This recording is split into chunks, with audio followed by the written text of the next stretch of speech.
warahmatullahi wabarakatuh. Waalaikumsalam warahmatullahi wabarakatuh.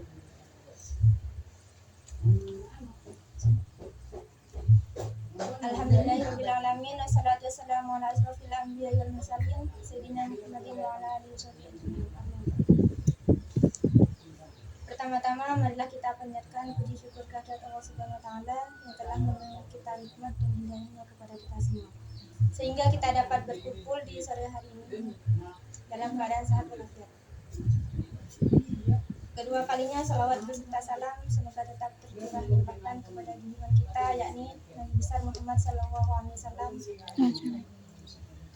yang telah membawa kita dari zaman kegelapan menuju zaman yang terang benderangnya di Islam.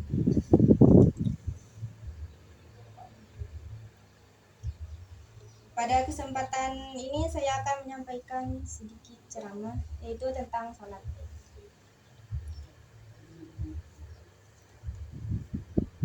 Allah Subhanahu wa taala dan Rasulnya telah banyak memberitahu melalui firman-firmannya kepada kita bahwa mendirikan salat sangatlah penting. Rasulullah Shallallahu alaihi wasallam bersabda yang artinya salat adalah tiang agama. Sabda yang paling sederhana tetapi maknanya sangat besar. Dalam agama Islam, salat diibaratkan sebagai tiang sebuah bangunan. Yakni jika kita tidak melaksanakan salat, diibaratkan tiang itu rapuh dan roboh, sehingga bangunannya juga ikut roboh karena tidak ada penyangganya.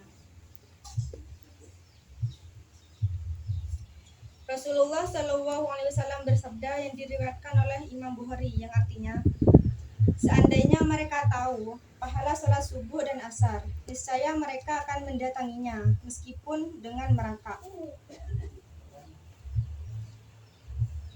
Dalam setiap sholat subuh yang kita jalankan terdapat banyak keutamaan yang bisa kita dapatkan, yaitu salah satu keutamaannya yang bisa didapatkan dengan melaksanakan sholat, yaitu sholat subuh yang mendapatkan persaksian dari malaikat subuh. Begitu juga dengan sholat wajib yang lain. Allah Subhanahu wa taala menawarkan pahala yang banyak pada hamba-hambanya yang beriman.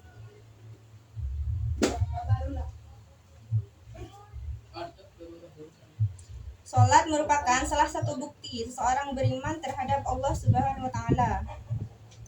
Berapa banyak sekarang manusia yang dengan mudahnya bahkan tanpa ada rasa sesal meninggalkan salat? Berapa banyak orang yang santainya meninggalkan salat subuh? Banyak kan? Karena menonton bola, ada yang kerja gitu. Banyak yang melalaikan salat.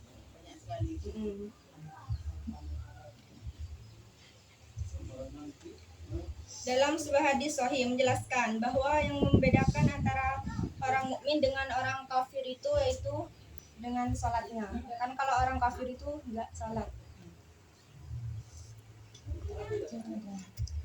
Allah Subhanahu wa taala berfirman dalam Quran surah Al-Maun, yaitu ayat 4-5 yang artinya, maka celakalah orang yang salat, yaitu orang-orang yang lalai terhadap salatnya, yang suka mundur-mundurin salat, yang enggak salat tepat waktu.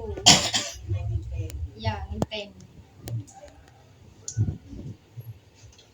Dalam surat ini Allah Subhanahu wa taala mengawali kata celaka bagi orang-orang yang lalai dalam salatnya, karena kalimat celaka ini seringkali oleh Allah digunakan untuk menasihati orang kafir dengan arti lain bahwa orang yang lalai terhadap salatnya maka disejajarkan dengan orang kafir.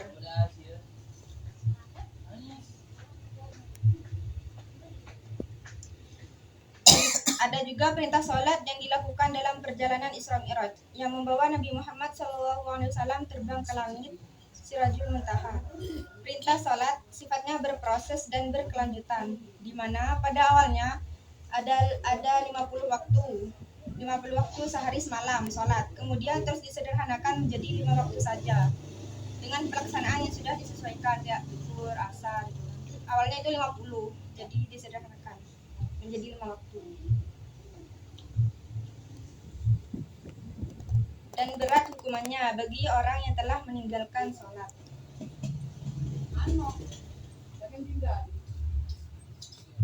Sholat bukan hanya sekedar ibadah wajib, melainkan juga salah satu syair yang membedakan antara umat Islam dan kaum kafir. Adapun hadis yang berbunyi bainar rajuli wa bainas syirki wal kufri tarkas sholat, yang artinya antara seseorang dengan kekufuran dan kesyirikan adalah meninggalkan sholat. Rawahu Muslim. Saat meninggalkan sholat, maka dia sudah berada di ambang pintu kafiran, sehingga sholat harus ditegakkan. Maka jika ada orang yang berbuat baik namun tidak sholat, maka ibadahnya tidak diterima oleh Allah Subhanahu wa Ta'ala. Asalnya banyak orang yang baik tapi tidak sholat. Kayak orang kafir itu kan baik kadang, tapi tidak sholat.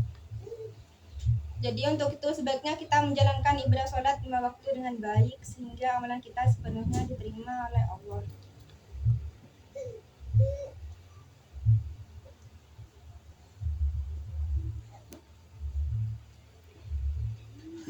Maka kita sebagai umatnya melakukan sholat wajib 5 waktu. Selain itu, dalam menjalankan sholat harus dengan kesyukuran, keikhlasan. Jadi kalau melaksanakan sholat itu gak apa ya, harus ikhlas gitu karena Allah SWT, bukan karena orang, bukan karena pengen dipuji orang.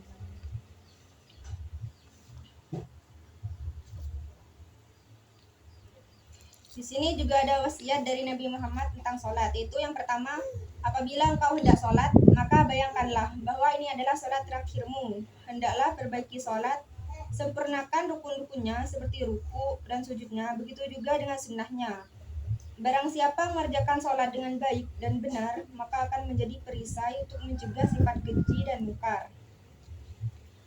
Wasiat kedua itu agar selalu menjaga lisan atau perbuatan yang membuat kita menyesal. Jika ucapan belum keluar, artinya si pemilik lisan masih bisa introspeksi diri. Jika terlanjur dikeluarkan, maka akan memaksa untuk menanggung resiko. Wasiat yang ketiga yaitu agar qanaah. Maka jangan sekali-kali mengharapkan apa yang dimiliki orang lain, kayak sifat iri dan dengki. Ada juga firman Allah dalam Quran surah At-Talaq ayat 65. Barang siapa yang bertawakal kepada Allah, niscaya Allah akan cukupkan keperluannya. Sesungguhnya Allah melaksanakan urusan yang dikehendakinya. Sesungguhnya Allah telah mengadakan ketentuan bagi tiap-tiap sesuatu. Dari wasiat ketiga, semoga kita wasiat itu bisa kita gali dan amalkan, saja kita akan beruntung di dunia dan di akhirat. Hal ini dapat diibaratkan seperti sebuah rumah. Jika tidak mempunyai tiang maupun tembok sebagai penyangga, pasti roboh dan tidak dapat berdiri. Mengingat betapa pentingnya sholat, maka orang yang sedang sakit pun tetap diwajibkan sholat. Apabila mampu berdiri, bisa sembari duduk atau tiduran seperti ketentuan telah diatur.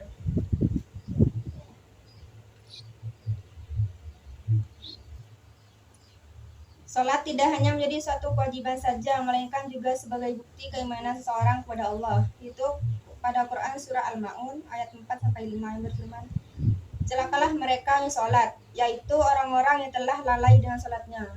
Jadi kalau sudah azan berkumandang itu langsung sholat, jika tidak ada hilal. Orang-orang yang tidak mengerjakan sholat maka akan celaka dan rugi. Jika sholat seseorang baik, maka amalan yang lain ikut baik. Namun, apabila sholatnya buruk, maka amalan lainnya juga akan buruk.